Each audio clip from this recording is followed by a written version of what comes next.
Então hoje nós vamos conversar um pouquinho sobre aquele trailer da novela Gênesis que passou num jornal da Record esses dias atrás.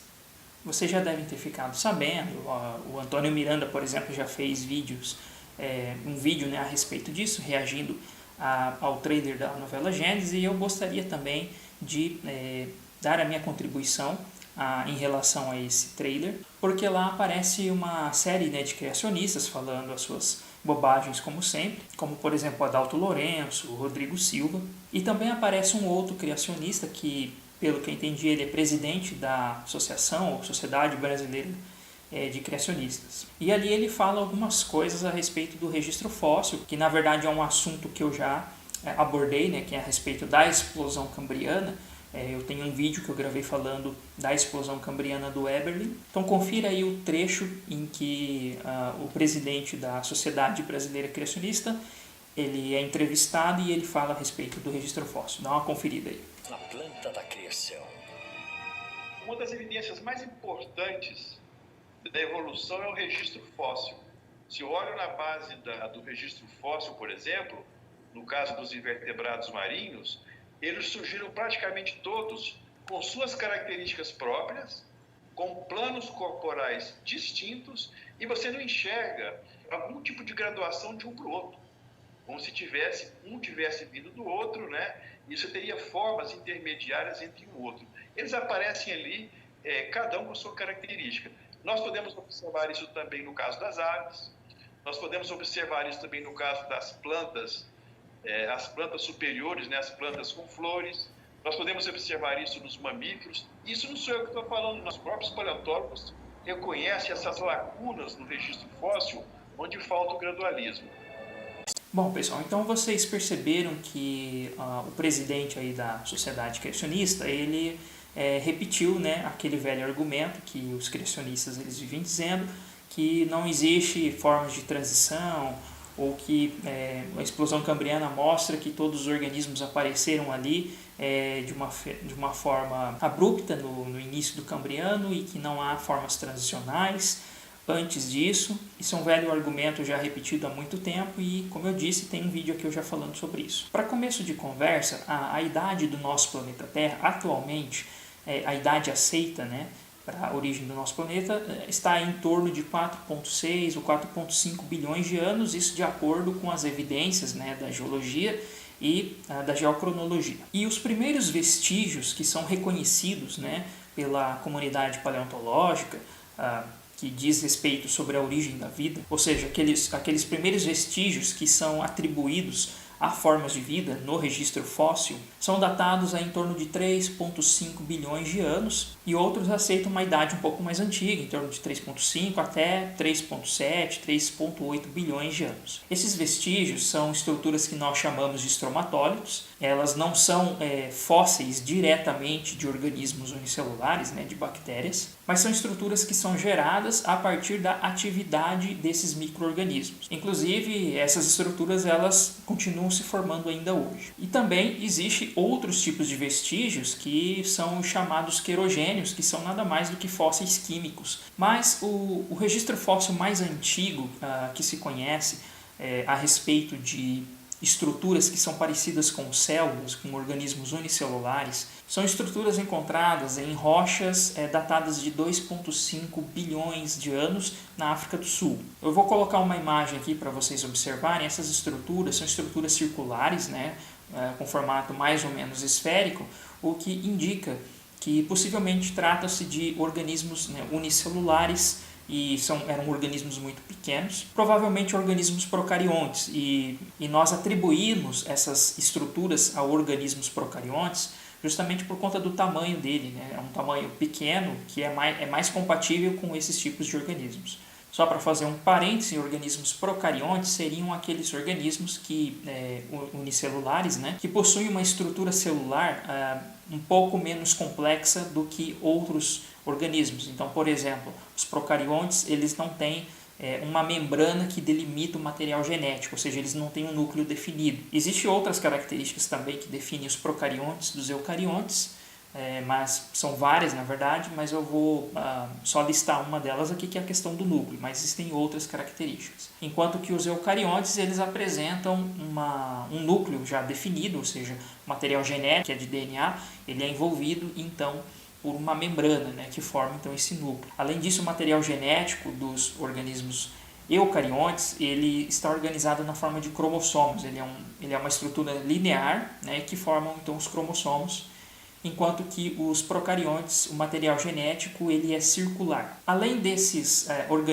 possíveis organismos procariontes de 2,5 bilhões de anos, nós também temos registros de outros organismos que possivelmente são eucariontes, ou seja, já são aqueles organismos com um núcleo definido, datados em torno de 1,8 bilhões de anos, como por exemplo o gênero Gripania. E também nós temos registros de outras estruturas, de outros organismos, conhecidos como os Bangiomorpha, também aí datados em torno de 1,2 bilhões de anos. Essas estruturas fósseis, que parecem ser de organismos então unicelulares, alguns deles formavam na verdade colônias, né, ou alguma coisa parecida com uma estrutura filamentosa. Muitos autores entendem que pode ser as primeiras algas, né, fotossintéticas, como a Gripania, e também algas vermelhas. Inclusive, alguns autores entendem até que há evidências nesses fósseis que mostram um grau de diferenciação celular, ou seja, o início de formação de tecidos diferenciados. E também temos vestígios, né, fósseis de possíveis algas verdes há 800 milhões de anos. Só que muitos desses organismos, eles são organismos ou que vivem de uma forma isolada, né, ou eles formam estruturas como se fossem colônias, né? Seriam, na verdade, organismos coloniais. E não formariam organismos com uma estrutura de tecido rígido, né? Como geralmente ocorre com os metazoários ou até mesmo com as plantas atuais. E tecido rígido, que eu quero dizer aqui, seria tecido onde há uma forte coesão entre as células. Ou seja, não há uma competição entre as células que formam esse tecido. Sendo assim, muitos autores entendem que provavelmente o ancestral que teria dado origem, né, ou as populações ancestrais que teriam dado origem aos metazoários, provavelmente eram grupos ou colônias de organismos eucariontes, provavelmente algum tipo de protozoário que teria vivido aí em torno de 650 milhões de anos ou um pouco mais antigo do que isso. E o que seria exatamente um protozoário? O termo protozoário, na verdade, dentro das classificações biológicas, na verdade ele é um termo que caiu um pouco em desuso, mas a gente acaba usando o termo de uma forma informal, porque ele inclui um grupo de organismos que podem ser tanto unicelulares ou organismos que vivem em colônias, que apresentam uma série de características bastante diferenciadas entre eles. Então tem alguns grupos desses organismos que nós chamamos de protozoários, que fazem fotossíntese, por exemplo, possuem clorofila, enquanto que tem outros que não. Na verdade, eles são organismos heterotróficos. Os protozoários, nesses grupos que nós chamamos de protozoário, que é um grupo artificial, ele inclui vários organismos com uma estrutura nuclear já bem definida, que podem ser unicelulares, viver em colônias, podem ser organismos móveis, ou mesmo organismos endoparasitas, ou viver de forma simbiótica com outros organismos. E alguns desses grupos que eu poderia citar, né, que são grupos atuais, seriam, por exemplo, os acritarcos, os quitinozoários, as diatomáceas, que compõem aquilo que nós chamamos de fitoplâncton. No caso, esses grupos eles seriam organismos fotossintetizantes. E os foraminíferos e radiolários, que compõem o que nós chamamos de zooplâncton. Significa que esses grupos eles não são fotossintetizantes, são organismos heterótrofos. Então, segundo alguns autores, alguns pesquisadores, é provável que o ancestral que teria dado origem aos primeiros metazoários, que seriam aquilo que nós chamamos de animais, teria vivido então em torno de 650 a 700 milhões de anos e seria talvez um grupo, né, parecido com esses protozoários que teria dado origem. Só que teria sido esse grupo de protozoários que não faz fotossíntese. O outro grupo que faz fotossíntese, que tem clorofila, teria dado origem às plantas. E quais são as evidências, né, no registro fóssil dos primeiros metazoários? Ou seja, os primeiros fósseis que nós podemos atribuir a animais já com tecido diferenciado e formado por várias células. Existem algumas evidências que são um pouco controversas ainda entre os paleontólogos, que na verdade não é aceito pela maioria dos pesquisadores, que diz respeito à ocorrência de fósseis datados de 2 bilhões de anos. Mas, como eu disse, isso é uma evidência ainda muito controversa e não é aceito pela maioria. Mas existem vestígios dos chamados cordões fecais datados já de 600 milhões de anos. O que seriam esses cordões fecais? Os cordões fecais seriam fósseis de excremento. E por que nós sabemos que isso pertence a um animal metazoário?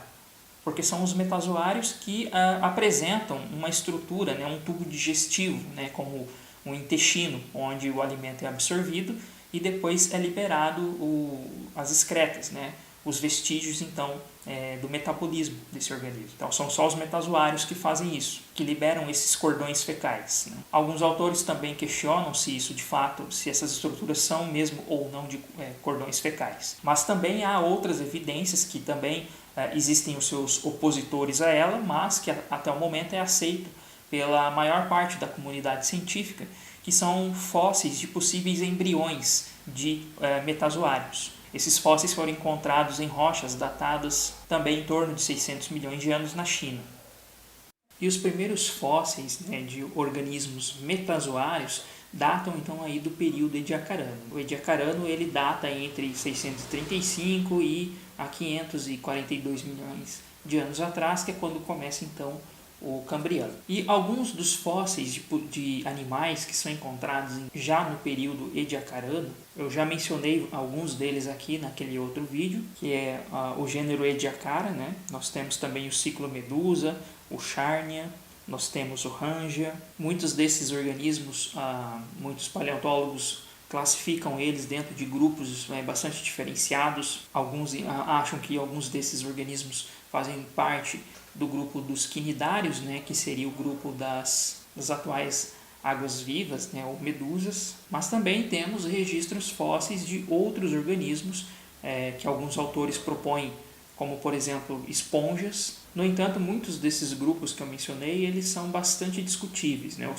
As evidências fósseis que alguns autores colocam como representantes, como organismos que representam esses grupos, né, esses filos, na verdade não é aceito por uma parte dos cientistas.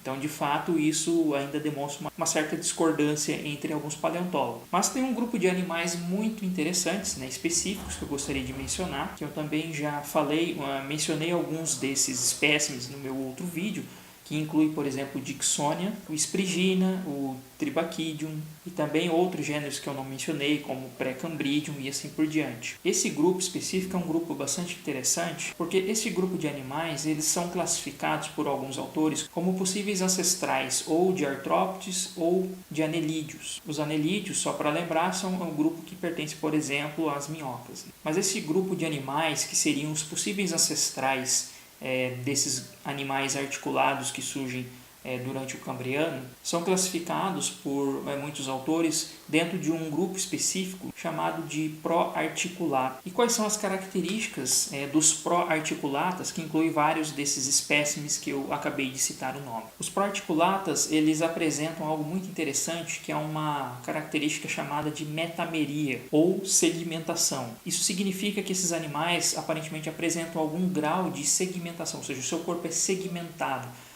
de uma forma parecida como a gente vê com as minhocas, que eu já citei o exemplo, ou alguns artrópodes, por exemplo. No entanto, uma coisa muito interessante entre esses animais é que o grau de metameria ou de segmentação ela varia muito entre representantes desse mesmo grupo. O corpo deles ele é dividido em duas partes, né, e alguns autores inclusive chamam esses animais, né, de pseudo-articulados, porque os segmentos do corpo desses animais, na verdade, eles não são totalmente, não seriam segmentos verdadeiros, mas o corpo desses animais ele é dividido em duas colunas longitudinais, que são formadas então por vários desses segmentos que nós chamamos de isômeros. Esse tipo de organização do corpo, ele forma um tipo de simetria que alguns autores chamam de simetria gliding reflection, que na verdade seria um tipo de simetria em que cada um desses isômeros eles não estão dispostos de uma forma espelhada, ou seja, de uma forma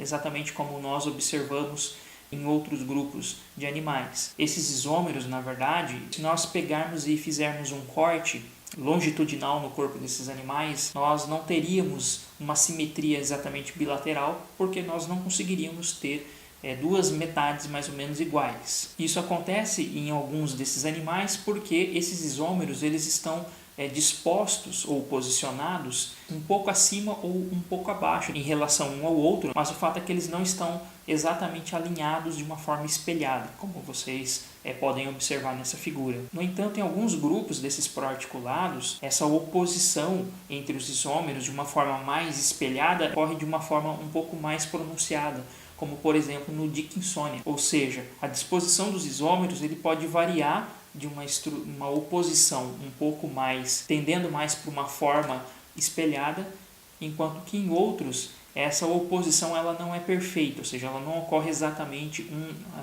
um isômero na frente do outro, mas eles ocorrem um pouco deslocados em relação um ao outro. Isso é interessante porque alguns autores entendem que esse tipo de simetria poderia representar um estágio precursor na simetria bilateral, no surgimento de uma simetria bilateral. Seria uma possibilidade, uma hipótese. Além disso, vários representantes desse grupo, dos Proarticulata, apresentam algum grau de cefalização, ou seja, é possível observar então uma região anterior, que seria a região cefalizada, e uma região posterior. E esse grau de cefalização ele também varia entre os organismos desse grupo. Em alguns casos nós temos uma região anterior, uma cabeça um pouco mais bem definida, em outros casos essa cabeça já não é tão bem definida assim. Além disso, eles não apresentam nenhum tipo de estrutura que poderíamos identificar como apêndices locomotores, como a gente observa, por exemplo, nos artrópodes. Alguns autores também propõem que a adição de isômeros ela ocorre a partir da região posterior do corpo desses animais, exceto num espécime que aparentemente há duas estruturas na região posterior do corpo deste animal que parecem ser estruturas similares a apêndices, mas não se sabe exatamente do que se trata. Podem ser outros tipos de estruturas, talvez alguma estrutura sensorial, não se sabe exatamente.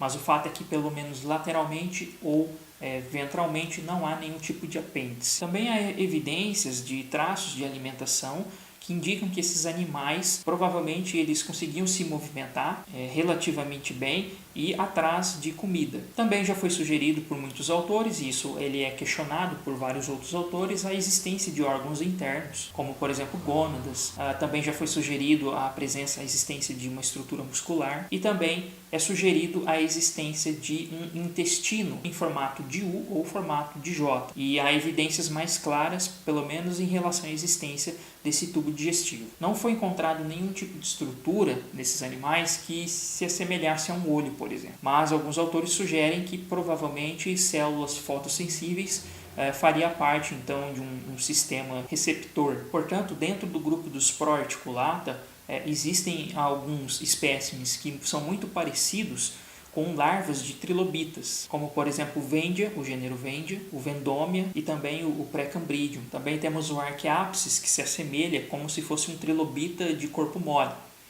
Aliás, essa é uma outra estrutura que vale a pena mencionar, que esses organismos não se sabe se eles tinham uma carapaça, um exoesqueleto rígido, como a gente observa, por exemplo, nos trilobitas e outros tipos de artrópodes. Aparentemente, alguns autores trabalham com a hipótese de que não, ou talvez ele tivesse alguma capacidade de biomineralização, mas que não chegasse a formar um tipo de exoesqueleto como o dos artrópodes. E o grupo dos Proarticulatas é classificado em 3 classes. Nós temos os Vendiamorpha, que geralmente são pequenos, e a região anterior, a região da cabeça, não é muito bem definida. Alguns exemplos que nós temos dentro desse grupo seriam o Vendia e também o Paravendia. Temos também a classe de Pleurozoa. Nessa classe são incluídos alguns representantes tanto pequenos quanto maiores, alguns até bastante grandes. E existe apenas um tipo de gênero, que é o Dickinsonia, e tem a classe dos Cephalozoa. Também poderiam ser animais grandes ou pequenos. A cabeça era bem definida, poderia ser semicircular ou um formato mais triangular. E alguns exemplos que nós encontramos nesse grupo incluem o Spriggina, o Eorgia, o Precambridium e o Cephalonega. Aliás, o Cephalonega é um desses representantes que eu mencionei que apresentava 2 estruturas na região anterior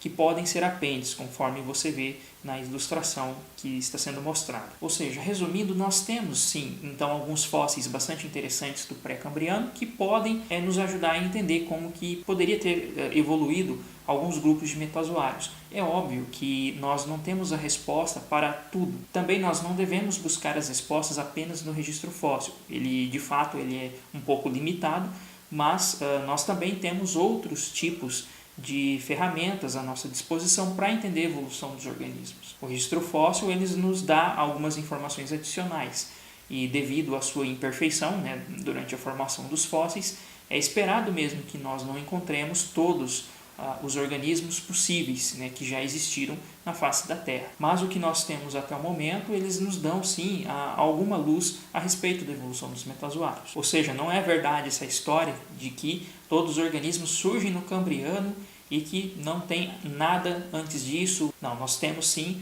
e na verdade o que acontece é que muitos criacionistas eles simplesmente acabam negando. Então toda vez que nós temos fósseis novos que trazem algum tipo de elucidação, eles sempre vão negar aquilo. Bom, pessoal, então o que eu gostaria de trazer hoje era isso, né? Trazer esses esclarecimentos sobre a questão do Cambriano mais uma vez e da explosão cambriana. E no vídeo que vocês viram ali do Gênesis, na verdade, ele também, a pessoa ela também fala a respeito da evolução das plantas, né? Plantas com flores e dos mamíferos. Mas para falar a respeito desses outros grupos de organismos, eu vou fazer um outro vídeo. Provavelmente o próximo vai ser a respeito da evolução dos mamíferos. Obrigado por assistir esse vídeo e nos vemos na próxima.